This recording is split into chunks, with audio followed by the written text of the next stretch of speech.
Hindi tayo naglaot ngayon. Ano kasi, medyo malakas kasi ang hangin na norte, kaya mamaya na lang tayo timbog na lang tayo. Hindi tayo nagpasabo. Igiga na lang ako sa kubo ko. Dito ako gatulog kasi paggabi. Kahit araw, dito ako. Hindi tayo makalaot kasi baka mayroong gulong. Mamaya na lang, manimbog na lang tayo. Meron hindi mong pasabo pag ganyan. Wala rin yan. Timbog na lang tayo mamaya. Malakas ang hangin guys sa labas, norte. Malakas ang hangin.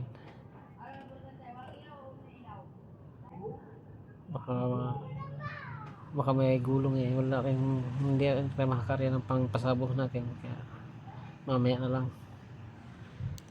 Manimbog na lang tayo. Yan ang ilaw ko sa electric fan. Electric fan na lang ang ilaw ko. Wala akong ilaw dito sa loob.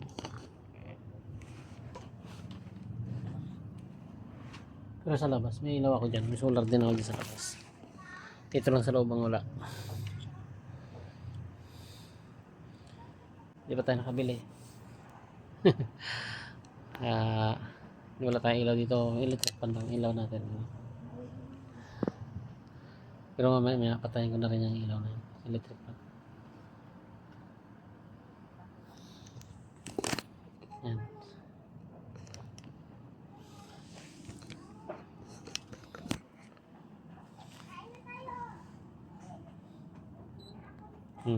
Tinatay ko na guys.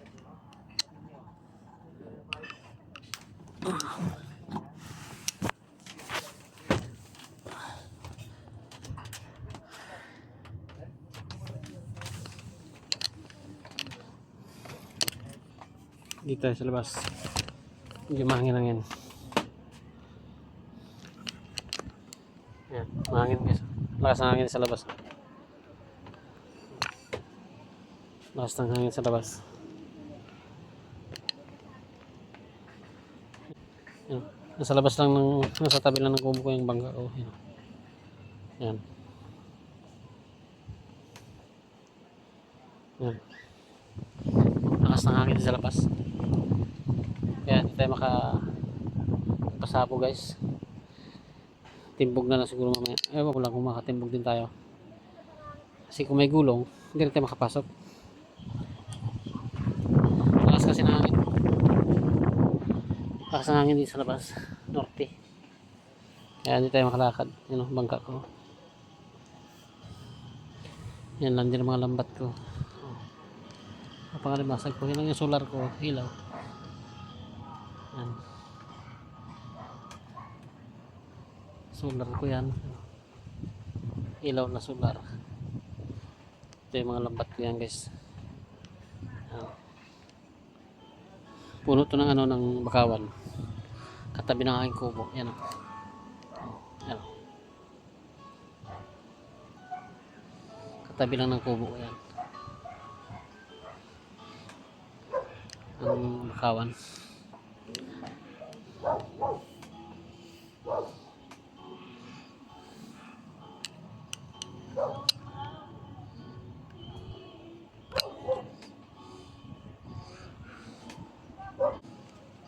Kahit na maano guys, malakas hangin, may lamok pa rin eh. Gagawin lamok to. Lakas ng hangin. Padalawanin to kung makalakad pa tayo nito.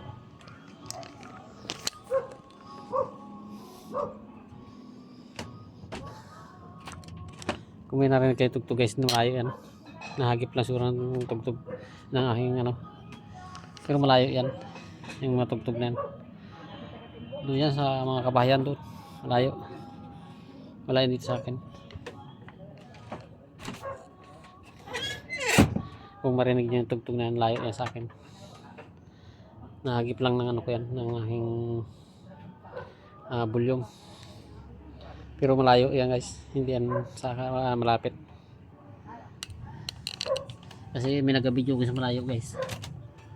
Doon sila sa malayo, nag-video ko sila. Kapag ano, pasensya nyo na yung tugtog din. Hindi man akin yan eh. Sana maano ni Mita yan, na unawaan. Malayo yan sa atin.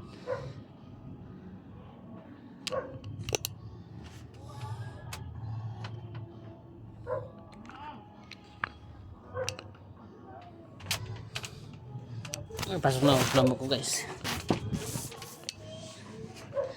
Napakita ko na sa inyo yung labas eh. Ito lang sa loob ng aking kulambo.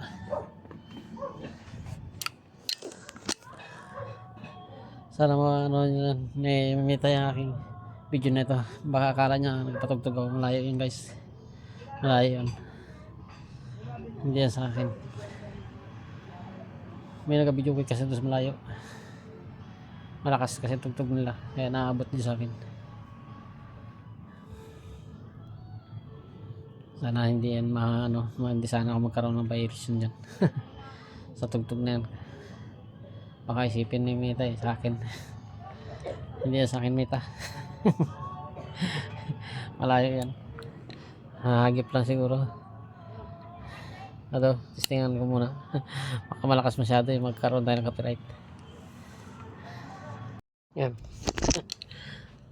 Ito katugtog na aking video pala kanina.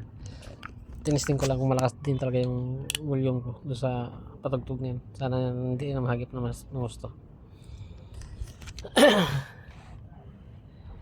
Mas video ko sila yan lang naman. Hindi natin mapipigil ang kalang hilig eh. Kaya pasensyahan na lang tayo. Hindi atin yan. Ito sa kubo ko. Kubo ko guys. Giga na ako. Tulog tayo para mamaya may dapat tayo sa panindigan. Dahil maninimig tayo mamaya. Sana hindi walang gulong.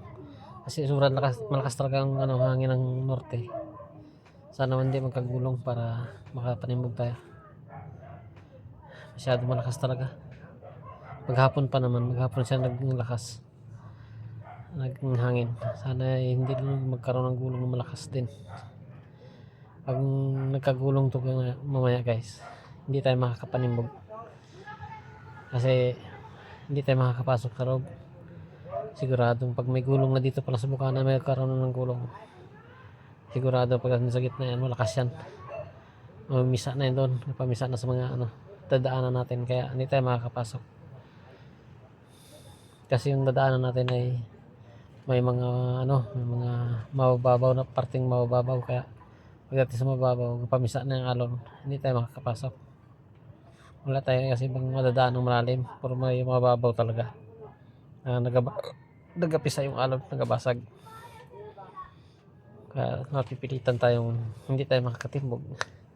Mapipilitan tayo uli mag-uwi. Kasi pag pilitan natin at mapisaan pa tayo ng alon, malubog pa tayo. Gabi pa naman.